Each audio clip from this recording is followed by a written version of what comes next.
2 വർഷമായി ഇരുവൃക്കകളും തകരാറിലായ ഒരു യുവാവ്. തിരുവനന്തപുരം നെയ്യാറ്റിൻകര സ്വദേശി സജുവും കുടുംബവുമാണ് ദുരിതത്തിലായിരിക്കുന്നത്. സജു കിടപ്പിലായതോടെ കുടുംബത്തിന്റെ അവസ്ഥയും താറുമാറായി.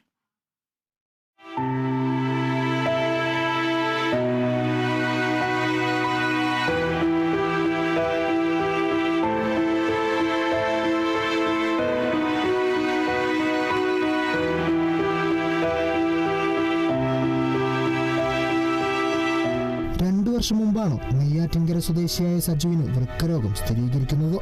ലോഡിംഗ് തൊഴിലാളിയായ സജുവിന് അടിക്കടി ഉണ്ടായ ക്ഷീണവും ശാരീരിക അസ്വസ്ഥതകളെ തുടർന്ന് തിരുവനന്തപുരം മെഡിക്കൽ കോളേജിൽ ചികിത്സക്കെത്തിയപ്പോഴായിരുന്നു വൃക്കകളുടെ തകരാറ് കണ്ടുപിടിക്കുന്നത്. അടിയന്തരമായി വൃക്ക മാറ്റിവെക്കണമെന്നാണ് ഡോക്ടർമാരുടെ നിർദ്ദേശം. സജുവിന്റെ ഭാര്യ റീനക്ക് തൊഴിലുറപ്പിൽ നിന്ന് കിട്ടുന്ന വരുമാനം മാത്രമാണ് ആകെയുള്ളത്. നിലവിൽ തൊഴിലുറപ്പ് നിർത്തലാക്കിയ സാഹചര്യത്തിൽ ആകെയുള്ള വരുമാനവും വഴിമുട്ടിയ അവസ്ഥയിലാണെന്നും സജുവിന്റെ ഭാര്യ റീന പറഞ്ഞു. 2 വർഷം കൊണ്ട് ഡയാലിസിസ് ചെയ്തുകൊണ്ടിരിക്കുന്ന രോഗിയാണ്. ഇപ്പോൾ തന്നെ ലക്ഷക്കണക്കിന് പൈസയായി ഡയാലിസിസിന് വേണ്ടിയിട്ട്. ഡോക്ടർ പറഞ്ഞിരിക്കുന്നത് കിഡ്നി മാറ്റിവെക്കണമെന്നാണ് പറഞ്ഞിരിക്കുന്നത്. 2 കിഡ്നിക്കും കംപ്ലൈൻ്റ് ആണ്. 2 സെൻറ്റ് സ്ഥലവും ഒരു കുഞ്ഞു വീടുമാണ്.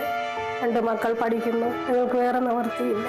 വേറെ വായ്പ എടുത്തിട്ടുണ്ട്, അത് അടയ്ക്കുവാനും നിവൃത്തിയില്ല. ഇതെല്ലാവരും ഞങ്ങൾക്ക് വേണ്ടി സഹായിക്കണം. ഞങ്ങളതിലൊന്നുമില്ല, ഒരു നിവൃത്തി.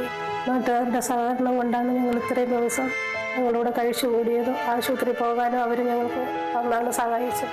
2.5 സെന്റ് സ്ഥലവും പഞ്ചായത്ത് അനുവദിച്ചു നൽകിയ വീടും മാത്രമാണ് സജുവിന് ആകെയുള്ള സമ്പാദ്യം.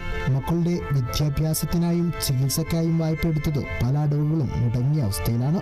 ആഴ്ചയിൽ 2 ദിവസം ഡയാലിസിസിന് വിധേയനാവേണ്ട സജുവിന് പ്രതിമാസം ഡയാലിസിസ് വകയിൽ മാത്രം 15,000-ത്തിലധികം രൂപ ചിലവ് വരും.